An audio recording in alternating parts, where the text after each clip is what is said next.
Welcome to this week's edition of Coach Prep. Coach Don and I are here in the Cherokee Batting Range podcast studio working on the podcast this week. We've got a really fun topic for you. We're going to talk about what Stan calls the coach's dilemma and what that means. But before we get into that, let's talk about patreon.com/everythingfastpitch. Please become a patron if you can. We're very fortunate Shane came on board as our newest patron this week, and we've had a pretty good stretch of some new people coming on board and increasing our patronage. But we certainly would love to see some more people join the crew that's been supporting us. Again, we truly do appreciate the patron support that we have. The people that have been patrons for us for a while have been the reason that this podcast is still in existence. But the reality of the podcast world is everything just keeps getting more expensive, and we have not had new people come on board to match that. So we certainly would love to see some more people join in. So go to patreon.com/everythingfastpitch. So Don, let's start off with a quote. And this comes from Adam Osborne. Stan tells me that he's a computer guy, which I'll have to believe because, I don't really know technology very well. But Adam's quote was, "The most valuable thing you can make is a mistake. You can't learn anything from being perfect," which, when you think about that for a second and what that means in the world of coaching, has a lot of importance. Number one, we've talked about this idea of, how do we learn? Dilemma, I think, for coaches is we know we want players to learn from their mistakes, but we also spend a lot of time, especially in a game setting, if they make a mistake, shake it off, forget about it, don't worry about it, go on to the next play. If how many different quotes there are, coaching idioms where it's don't dwell on the past. The error you made or the hit you had has nothing to do with what's going to happen next, and we know that that's all true. But the flip side is then, as coaches, we still kind of want our players to remember those mistakes so that we can learn from them and process what we did later so that we can improve and not make those same mistakes over and over again. So the first part of this discussion, I think, is how much are we confusing our players when 1 second we're telling them, forget about it, move on, go on to the next play, and then after the game or after that inning or whenever the next quote unquote coaching opportunity presents itself, we're like, well, remember in the third inning when you screwed up that rundown? Right. Well, you told me to move on. I'm supposed to forget about that. I haven't thought about that at all. So, or if they have been thinking about it, do they get the whole move on and go on to the next play thing? So I just think this was a really interesting way to jump into a topic that I think sometimes from a coach's perspective, we don't really think about what we're asking players to do, and are we actually setting them up for even more confusion and more likelihood to maybe dwell on a mistake because we tell them not to, but then we do. And then we tell them not to, and then we expect them to. And it's like, how does a 12-year-old, 13-year-old, 14-year-old kid know, well, am I supposed to forget about it now and remember it later, or remember it now and forget about it later? Or what's the magic balancing act here? See, that was the operative word there, Tori, magic. That's what a lot of these successful coaches are, is being able to manage all that stuff and to do what we're doing right now and chat about it and talk about how important it is to be able to forget about it, the now time, but also be wise and sharp enough to know that we've got to get better at that, practice it, do something to not allow that same situation to happen in future games. And, again, that is kind of tricky because we do want the kids to just move on and perform and do what they do for the rest of the game, but to be able to take that later and make it into a learning opportunity, I think is really where the gold is, right? Well, and I think, one of the places where we get ourselves in trouble is not even so much the concept of what we're asking, but the way we're saying it. So basically what we really mean when I say, Don, forget about that error, move on to the next play. We're going to shelf it. That's what I really mean, is put it in the deep storage so that you don't pay too much attention to it right now, but so that we can come back to it later. And my first question is, maybe it would make more sense to players in general if that's kind of how we were framing this whole thing, is I want you to move on to the next play, but we're going to come back to this. I don't want you to dwell on it now because, trust me, we're going to come back around to it later. You don't have to beat yourself up over it now because I'm going to beat that out of you later for whatever it was, kind of thing, and help them understand that compartmentalizing it, putting it on the back burner, like displacing it with what's currently, what's more important now, instead of what's going to be more important later or what's going to be important again later, just to kind of give them a better way of seeing this whole opportunity to learn some stuff. No, I think that's kind of an exciting topic, Tori, and being able to set those things aside in the moment is really huge. And that's something that a lot of kids have problems. They do harp on it. They do let it affect the next half an inning. They do let it affect their next at bat or their next pitch or whatever it might be, or a chance to field a ball. But to give them a way to deal and work with that, I think is important, whether it's, through breathing, through visualization, through whatever it might be, is an important piece. But then, like throw it in the deep freeze, like you said, and we'll thaw it out and work on it, next practice. Right. Or whatever it might be. Yeah. Well, and to me, I think part of why this is really a worthwhile topic today is how many times have we seen a kid make an error and then turn around and come right back in the next half inning and strike out on 3 bad pitches, or strike out and then make an error the very first ball that gets hit to them, kind of thing. And I think part of the reason that might be happening, and as we're discussing it, is because we ask them to move on, but we know that they know that we haven't really moved on, and that they know that we will be bringing it back around at some point in time. And instead of having a strategy in place where they know, yeah, we're going to come back to it, but it's going to be at the right time and in the right context, versus them knowing that, oh shoot, I'm going to get hammered for this later.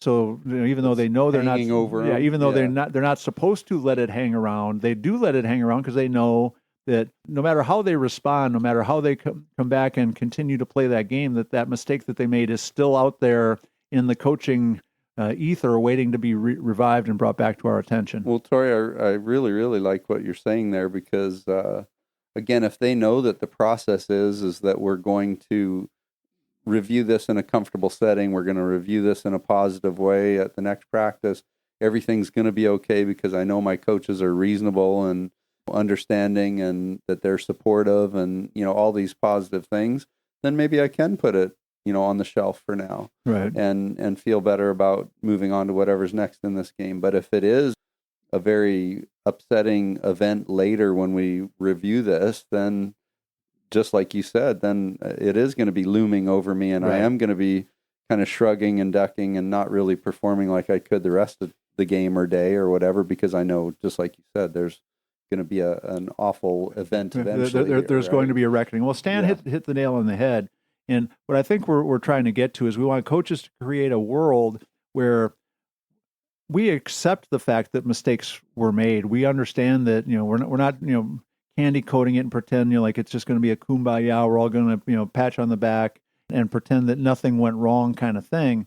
But to frame it much more in a, don't worry about it now, I'll help you fix it later, versus the stop worrying about it now, damn it, because I'm going to beat you up over it later. Right. Which I think is how many kids feel.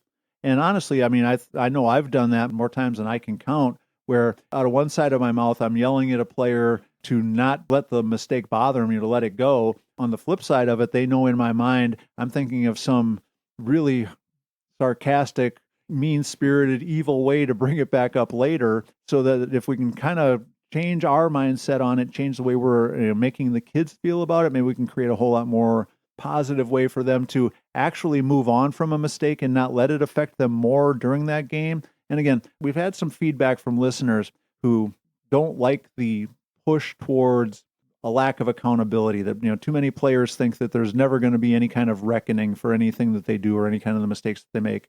And I absolutely want there to still be a reckoning, but I don't want that reckoning that we all know is coming to keep the players from, as Stan said, not worry about it now because we'll fix it later, instead of, you better stop worrying about it now because I'm going to get even with you either for making the mistake or for making the mistake and not getting over it.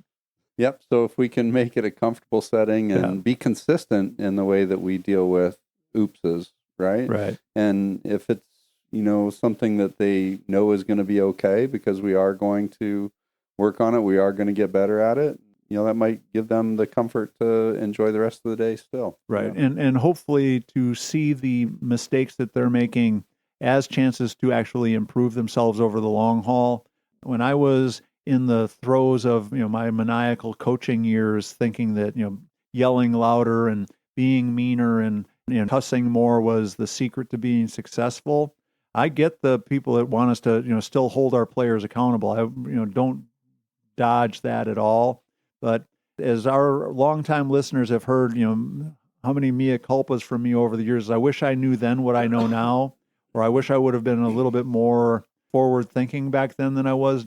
It's just the reality of the game's changing, and what we're doing as coaches should be changing, and how we're handling mistakes and what we're saying and whether we believe it or whether our actions back it up is a really fun topic to talk about. And I just love the idea about don't worry about it now. Don't let it affect you now. We're going to fix it later. Sounds a whole lot better than I'm going to hammer you. Right. Don't worry. I'm going to make sure that I say it loud enough that everybody knows that it's not my fault you screwed up. I'm going to yell at the top of my lungs. We just worked on that. We just practiced that. We just talked about that so that everybody knows it wasn't me that screwed up. We're going to do everything we can to make sure that everybody knows you screwed up. And on top of it, now we're going to expect you to carry the weight of knowing that everybody knows that you screwed up, but we don't think that it should affect you. Is just kind of a crazy thought. And saying it out loud like that makes me really shake my head and wonder what we're doing with this message and what we need to do a better job. I'm going to say, and the kids are going to get, they're going to get to where they're used to whichever way you approach it. Right. And one way, I pretty much guarantee that they're going to grow and prosper and excel in their skills quicker than the other.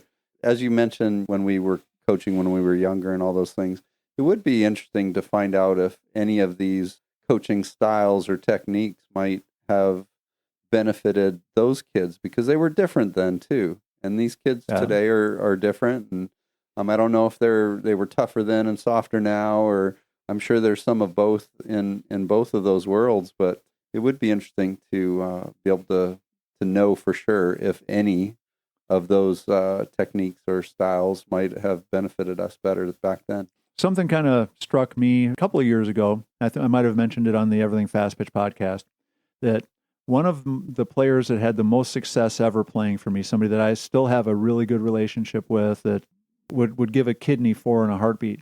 And she said that when she was playing for me, her strategy was to listen to what I was saying, but block out how I was saying it.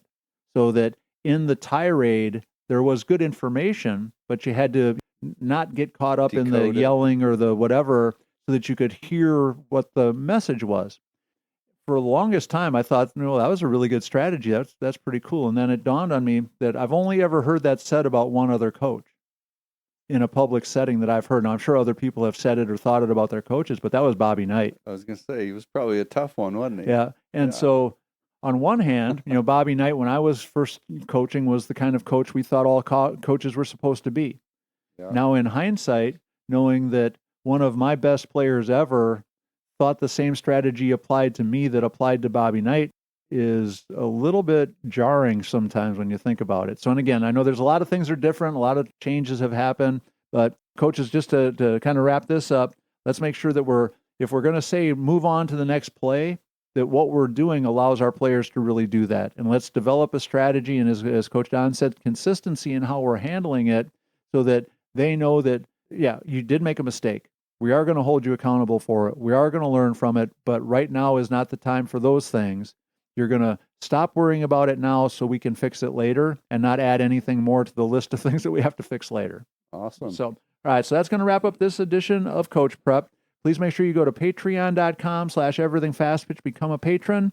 We certainly do appreciate Shane coming on board, and we would love more of you to do the same. Also, go to the fastpitchprep.com website, order your Square Cuts training discs there. You also have access to the YouTube channel and the blog posts, tons and tons of information on fastpitchprep.com.